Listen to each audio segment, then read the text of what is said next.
پاک کی غلامی میں آ جائیں۔ وہ کہتے تھے دنیا، اعلیٰ حضرت نے کتاب لکھی ہے الامن والعلا، اس میں آپ فرماتے ہیں جو حضور کی پناہ میں آ جاتا ہے نا وہ بچ جاتا ہے۔ اللہ کرے آپ کو سمجھ آئے میری بات کی۔ جو حضور کی پناہ میں آ جاتا ہے وہ، جو دنیا دار رہتا ہے، مالدار رہتا ہے، حضور کی پناہ میں نہیں آتا وہ بے سکون رہتا ہے۔ فرماتے ہیں یہاں دنیا میں بھی حضور کی پناہ میں آ جاؤ، آج لے ان کی پناہ۔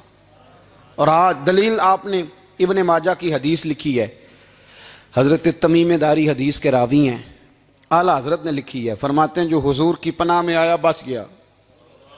دلیل دیتے ہیں، فرمایا انسان جانور بھی آتے تھے تو بچ جاتے تھے۔ حضرت تمیم داری رضی اللہ تعالیٰ عنہ فرماتے ہیں کہ ہم کھڑے تھے، ایک اونٹ دوڑتا ہوا آیا، نبی کریم صلی اللہ علیہ وسلم کے پہلے اس نے قدموں پہ سجدے کیے۔ صحابہ کہنے لگے حضور ہمیں بھی اجازت دیں، فرمایا وہ تو بے زبان ہے، اسے تو پتہ کوئی نہیں، پیش نظر ہے وہ نو بہار، سجدے کو دل ہے بے قرار، روکیے سر کو روکیے یہی تو امتحان ہے۔ فرمایا اسے کیا پتا، تم تو مکلف ہو شریعت کے، تمہیں اجازت نہیں ہے۔ اور اعلیٰ حضرت نے 2 ٹوک لکھا ہے، فرمایا سوائے خدا کے کسی کو تعظیمی سجدہ بھی حرام ہے۔ یہ نوٹ کر لیں میری بات۔ اور اعلیٰ حضرت نے فتاوی رضویہ میں لکھا ہے کسی قبر پہ جاؤ تو 4 ہاتھ دور کھڑے رہو۔ اللہ کرے آپ کو سمجھ آئے، کتنے ہاتھ؟ 4 ہاتھ دور کھڑے رہو، سورۃ فاتحہ پڑھو، درود شریف پڑھو، جس قبر پہ گئے ہو ان کی روح کو اصال ثواب کرو، ان کے وسیلے سے دعا مانگو۔ اعلیٰ حضرت فرماتے ہیں قبر کو سجدہ بالاتفاق حرام ہے، طواف قبر کا کرنا بالاتفاق حرام ہے، بوسہ لینے میں اختلاف ہے کہ جائز ہے کہ ناجائز ہے، لیکن بوسے سے بھی چونکہ شک پڑتا ہے تو فرماتے ہیں احمد رضا کی رائے یہ ہے کہ بوسہ لینے سے بھی بچا جائے۔ وہ آ گیا تو اس سے اگلی باتیں کرتا ہے، بس خاموش رہ، باادب رہ اور پیچھے رہ۔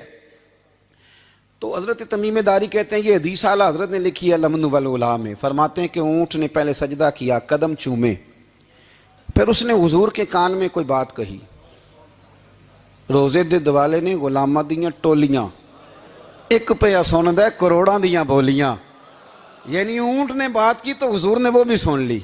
اعلیٰ حضرت کہتے ہیں جو پناہ میں آتا ہے بچ جاتا ہے۔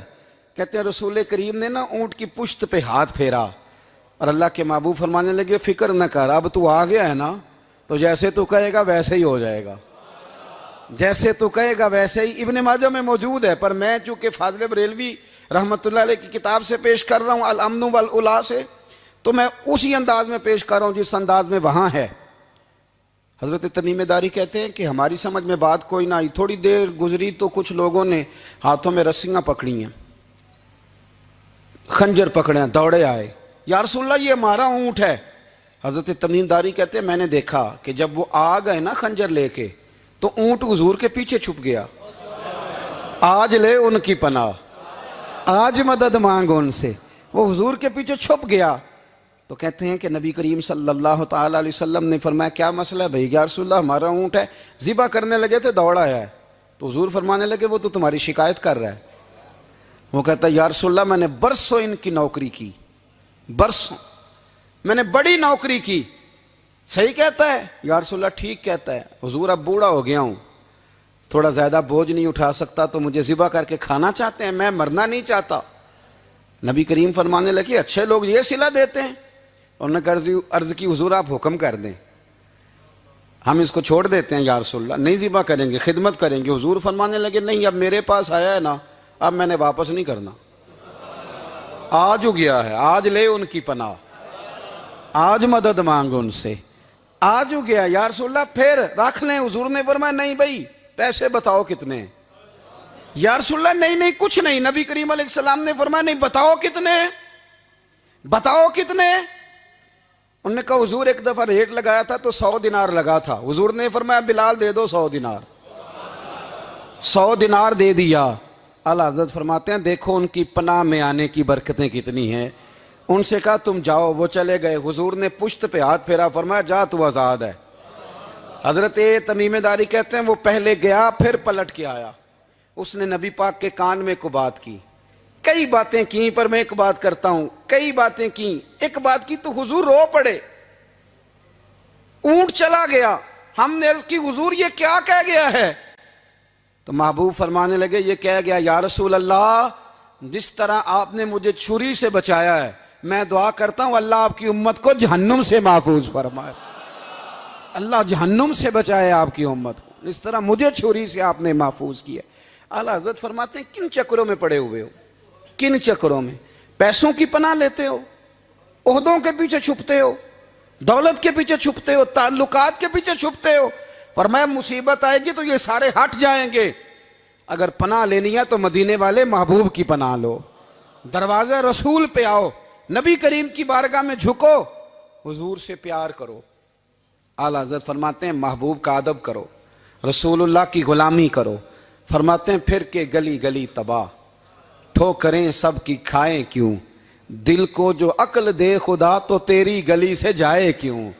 اور فرمانے لگے جان ہے عشق مصطفیٰ روز فزوں کرے خدا، جس کو ہو درد کا مزہ وہ ناز دوا اٹھائے کیوں، جس کو ہو درد کا مزہ وہ ناز دوا اٹھائے کیوں۔ انہوں نے محبوب کریم کی محبت کا پیغام دیا، صحابہ کی محبت کا، بولیے صحابہ کی محبت کا پوری کتاب لکھی حضرت صدیق اکبر جناب عمر کے فضائل پر۔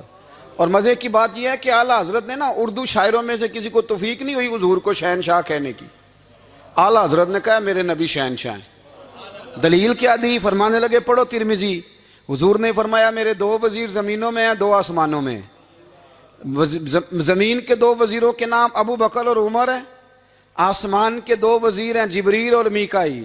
تو اعلیٰ حضرت کہنے لگے حضور وزیر تو کسی شہنشاہ کے ہی ہوتے ہیں، پھر کہہ لو نا شہنشاہ۔ تو پھر فرمانے لگے حاجیو آؤ شہنشاہ کا روضہ دیکھو، حاجیو آؤ شہنشاہ کا روضہ دیکھو، کعبہ تو دیکھ چکے اب کعبے کا بھی کعبہ دیکھو، کعبہ تو دیکھ چکے اب کعبے کا بھی، غور سے سن تو رضا کعبے سے بھی آتی ہے صدا، میری آنکھوں سے میرے پیارے کا روضہ دیکھو۔ اعلیٰ حضرت نے ساری زندگی اور صحابہ کرام کی بات کی، اہل بیت کی بات کی، اولیاء کی بات کی، صوفیاء کی بات کی، دفاع کیا سب کا، سب کے شانوں میں لکھا، امت کو بتلایا کہ اپنے بزرگوں سے جڑے رہو گے تو بچے رہو گے۔ اعلیٰ حضرت نے طنز کرنے سے، تنقید کرنے سے، بلا وجہ غلطیاں نکالنے سے اور ایک دوسرے پر لان تان کرنے سے ہمیں بچنے کو کہا۔ اعلیٰ حضرت فرماتے ہیں کوئی علم اگر آ جائے نا تو اس کا معنی یہ نہیں کہ سب کو جاہل سمجھ لینا چاہیے۔ سمجھ آ رہی ہے میری بات کی؟ ہم جس شعبے میں بھی ہوتے ہیں نا سامنے والے کو ان پڑھ ہی سمجھتے ہیں۔ مولویوں کے بارے میں بعض لوگوں کا خیال ہے کہ یہ پتہ نہیں کون سی مخلوق ہے، ان کو کیا پتہ دنیا داری کا۔ میں صحیح کہہ رہا ہوں۔ اسی طرح جو میرے شعبے سے تعلق رکھنے والے لوگ ہیں وہ کہتے ہیں شاید سارے تاجر 2 نمبر طریقے سے ہی مال کماتے ہیں۔ یہ ہو نہیں سکتا، ایسا ہو نہیں سکتا۔ ہمیں نا دوسروں کی اہمیت کی خبر رکھنی چاہیے، ہم ایک دوسرے سے پیار، ہم طنز کرتے ہیں، تنقید کرتے ہیں۔ فاضل بریلوی منع کرتے تھے، آپ فرماتے ہیں یہ طریقہ درست، ہم جب غلطیاں نکالنے پہ جاتے ہیں تو معاذ اللہ اتنا اوپر بن جاتے ہیں کہ معاذ اللہ ثم معاذ اللہ اللہ رسول تک پہنچ جاتے ہیں۔ اعلیٰ حضرت کے زمانے میں ایک شخص نے کہہ دیا نبی پاک کا خیال آئے تو نماز ٹوٹ جاتی ہے۔ عقل ہے نا جی، جہاں مرضی لے جاؤ۔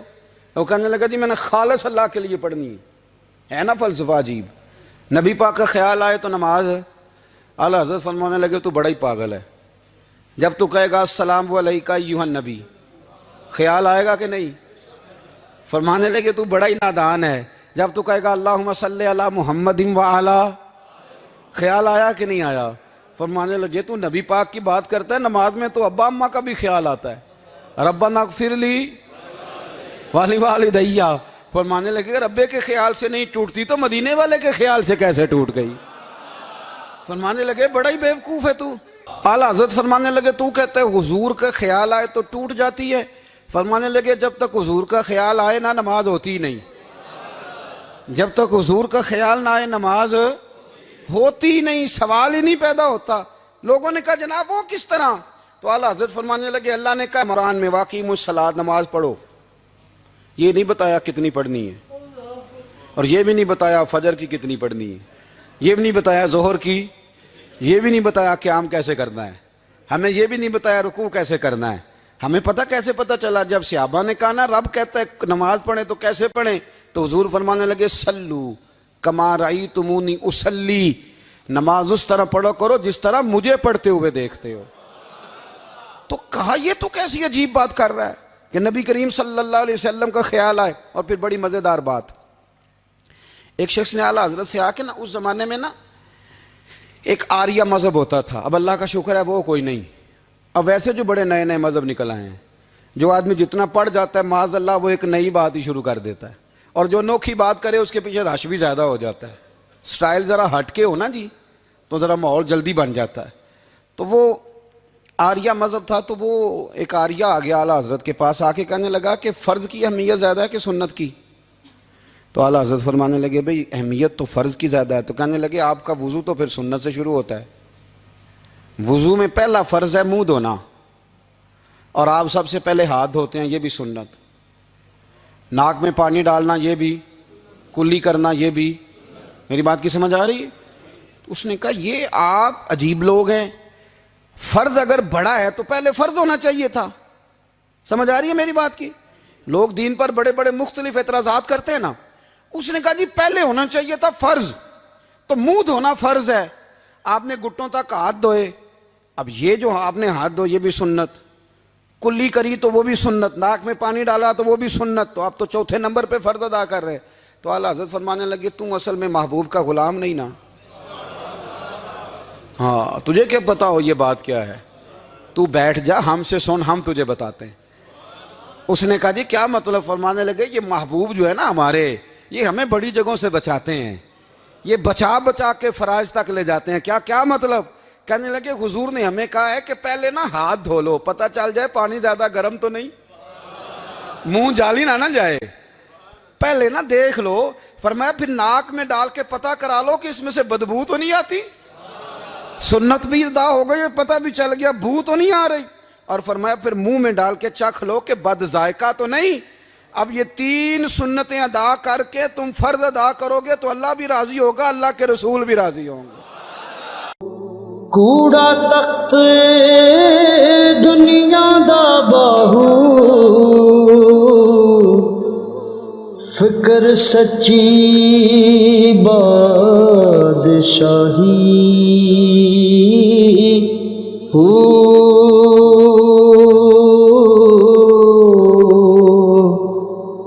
جس دل سے میں اللہ دا چمکے، عشق بھی کردہ